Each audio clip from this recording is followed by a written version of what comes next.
हमारे साथ तशरीफ रखते हैं वजाहत लतीफ़ साहब, FIA के साबिक टीची हैं और इंटरपोल के वाइस प्रेसिडेंट हैं। इनके साथ तशरीफ रखते हैं मसूद शरीफ खटक साहब, IB के साबिक टीची हैं और 1995-96 में इन्होंने कराची का ऑपरेशन किया था। बड़ा मशहूर ऑपरेशन था जिसके बाद कराची के हालात ठीक हो गए थे।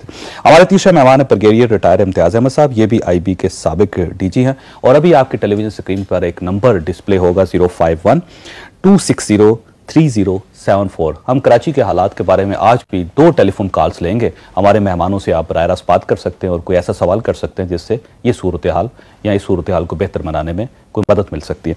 ये बताइए ब्रिगेडियर साहब, आपकी तरफ आऊँगा कि आप ये बताएं कि कराची का असल मसला क्या है और इसको कैसे ठीक किया जा सकता है। जवेद साहब, मैं आपको ये जो टोटल इस वक्त कराची में शहर में जो एक तूफान खड़ा हुआ है, आग लगी हुई और खून की होलियाँ खेली जा रही हैं, इसका एक पस मंजर जो उसको तनाज़र में देखना चाहिए। और 4 मेजर फैक्टर्स हैं जो मैंने अपने कैरियर के दौरान में, जब मैं कराची में फील्ड में था और जब मैं जहाँ हेडक्वार्टर में भी इंटरनल सिक्योरिटी विंग में रहा और IB में रहा, तो मैंने एक्सपीरियंस किया है। ये मेरी अपनी एनालिसिस है। और 4 फैक्टर्स 85 से लेकर अब तक कॉमन रहे हैं। ये अलग बात है कि ये जो अमन और अमान की सूरत पैदा होती रही है उसके दौरानिये मुख्तलिफ रहे हैं। और 4 फैक्टर मैं अपनी प्रायोरिटीज के हिसाब से, फरमाइए। क्लस्टर ऑफ माफियाज उसके अंदर land mafia, drug mafia and gun running, यानी असले वाले आर्म्स स्मगलिंग और आर्म्स का रेस। और जिसका कि आज इंटीरियर मिनिस्टर साहब भी कहते हैं कि कराची असले का डिपो बन गया। बिल्कुल ठीक। एक फैक्टर। दूसरा फैक्टर है कनेक्टेड इंटरलिंक दहशतगर्दी, टेररिज्म कह लें, वायलेंस, टेररिस्ट हैं वहां कराची, वायलेंस का। थर्ड फैक्टर जो है वो बहुत इंपॉर्टेंट है और वो है फॉरेन हैंड, बाहर के इन्वॉल्वमेंट, इंडिया की, अफगानिस्तान की, ईरान की, किसकी? जी, जो मैं 85 से अगर लेता हूं तो बेसिकली इट वाज रॉ और इंडिया। और अब जो है, अब इसमें इंटरलिंक इंटरेस्ट हैं, वेस्टेड इंटरेस्ट हैं, इवन अमेरिका के भी जहां वेस्टेड इंटरेस्ट है, अगर डायरेक्ट नहीं तो इनडायरेक्ट वो अपनी गेम प्ले करता है। चौथा फैक्टर इज पॉलिटिकल। ठीक है जी, ठीक। अगर अब नाउ पहली बात यह है जी कि ये जो मैंने माफिया क्लस्टर्स की बात की है जावेद भाई, ये बुनियादी चीज है कि इस वक्त जो भी दहशतगर्दी और वायलेंस कराची में हो रहा है, मेजॉरिटी ऑफ टेररिस्ट जो हैं, जो ट्राइबल एरिया से भाग के और आ रहे हैं, तो वो उनको जो पनाहगाहें, महफूज पनाहगाहें मिल रही हैं या जिनको वो प्रोटेक्शन मिल रही है, वो ये माफिया ज्यादातर वहां पे उनको मिल रहा है। ठीक है, लेकिन ये माफियाज को कौन सपोर्ट कर रहा है? बड़ी सवाल है ना। इनको जब तक सपोर्ट नहीं मिलेगी, ये ना तो वहां पैदा हो सकते हैं, ना ही हो सकते हैं, ना ही ये इतने मजबूत हो सकते हैं। बहुत आपका अहम सवाल है और ये एक तलख सवाल भी है और इसका जवाब तलख तरीन होगा। मेरी तरफ से भी हो सकता है कि मेरे दूसरे 2 भाई जो आपके होस्ट हैं, और इनको जो प्रोटेक्शन है, ये पॉलिटिकल प्रोटेक्शन जो मैंने आपको पॉलिटिकल यकीनन है। कौन सी पार्टी है आपको?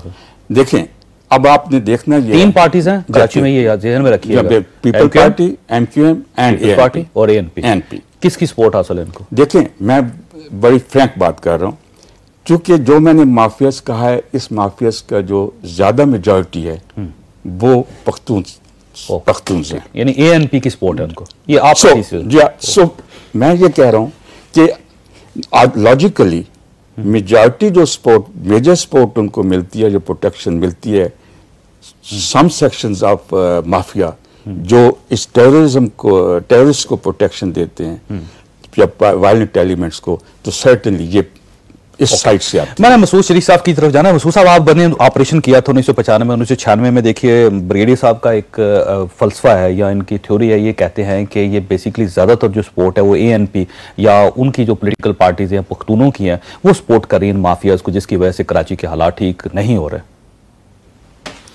देखिए, मैं साफ लफ्जों में कहूंगा कि सिवाय एक पॉइंट के जो ब्रिगेडियर साहब ने कहा है पॉलिटिकल, उसके अलावा ये बाकी चीजों से मैं मुत्तफिक नहीं हूं।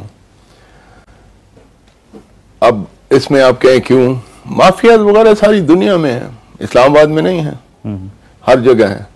उनको यहाँ पर भी सपोर्ट मिलती है, sometimes even from let's say हम लोग अक्सर कहते हैं पुलिस क्यों लॉ एंड ऑर्डर मेंटेन नहीं करती है, बहुत लोग कहते हैं थानों की प्रोटेक्शन है, ये है वो, बट ये हालात कभी ये नॉर्मल हालात नहीं है कि एक एमपी गेट्स किल्ड और उसके बाद आप देखें 83-85 लोग और मर जाते हैं, 90 तक पहुंच गए और शहर सारा अपसाइड डाउन है। ये लैंड माफिया का काम है। आई थिंक हमें थोड़ा सा इस चीज से सारा निकलना चाहिए। अगर पाकिस्तान की सालमियत और पाकिस्तान के उसके लिए हम लोग थोड़ा सा सोचें, ये सारे जितने कराची में रह रहे हैं सब पाकिस्तानी हैं।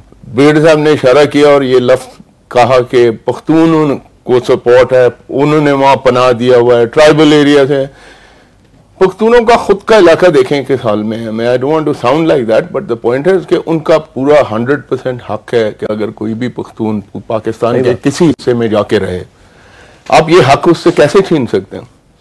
अब जैसे पिछले दिनों आपने इतने बड़े बड़े ऑपरेशन किए हैं पख्तूनों के इलाके में, वो जब IDPs हुए बहुत सारे 40 लाख या 50 लाख जितना भी कराची में रह रहे हैं, अगर मेरा कजन कराची में है तो मैं उसी के पास जाऊंगा। जब मेरे इलाके में आप मिलिट्री ऑपरेशन करें तो मैं कहां जाऊंगा। बट ये वजह नहीं है इस सारी चीज को। आजकल पाकिस्तान में कुछ हो जाए तालिबान, कुछ हो जाए al Qaeda, the point is Karachi में क्लियर लफ्जों में मैं बात करूंगा, there is a political turf war going on. किन के दरमियान? तीनों जो पार्टीज हैं वहां पर। Okay, Peoples Party political hold के लिए ये सारा टर्फ वॉर देखेंगे इन तीनों के दरमियान। अब उसमें आप कोई भी एक पॉलिटिकल पार्टी ये कह नहीं सकती कि किसी में मिलिटेंट विंग्स नहीं है, सब में है। अदर पॉइंट है उनको कैसे यूज करते हैं, ये सारा ये ऑर्डिनरी सिचुएशन नहीं है। 1995 में भी यही हालात थे, आपने कैसे कंट्रोल किया? एक मिनट बाद में कहूंगा माफिया स्टेट से ज्यादा, एक सेकंड, माफिया स्टेट से ज्यादा पावरफुल है। अगर स्टेट ममलिकत से माफिया ज्यादा पावरफुल है तो फिर तो मेरा ख्याल है हमें ना ये बातें करनी चाहिए ना उम्मीद रखनी चाहिए। ये वैसे करवा कौन रहा है? बेसिकली बात यह है कि मसूद शरीफ को हक है वो अपनी ओपिनियन अपना दें और इख्तिलाफ भी करना, बड़ी अच्छी बात है। लेकिन बात यह है कि ये बात अपनी पूरी नहीं की थी जी, सॉरी आप कर रहे हैं जी। बात यह है कि माफिया जो है, आप अपनी एनवायरनमेंट से, पाकिस्तान की एनवायरनमेंट से निकल के, हमारी आदत है कि हम बैरूनी दुनिया में चले जाते हैं और बैरूनी दुनिया से अपनी एनवायरनमेंट्स को कंपेयर करते हैं। ये भी एक ऑब्सेशन है हमारा। मैं तो अपनी मुल्क की एनवायरनमेंट में रह के बात कर रहा हूँ। माफिया जिस वक्त पॉलिटिकल विल नहीं होती एक प्रॉब्लम का प्रैक्टिकल सोल्यूशन, प्रैग्मेटिक सोल्यूशन निकालने के लिए, नतीजा खेज सोल्यूशन निकालने के लिए, और पॉलिटिकल विल नहीं है, तो फिर माफिया स्टेट से ज्यादा स्ट्रांग हो जाता है। मैं आऊंगा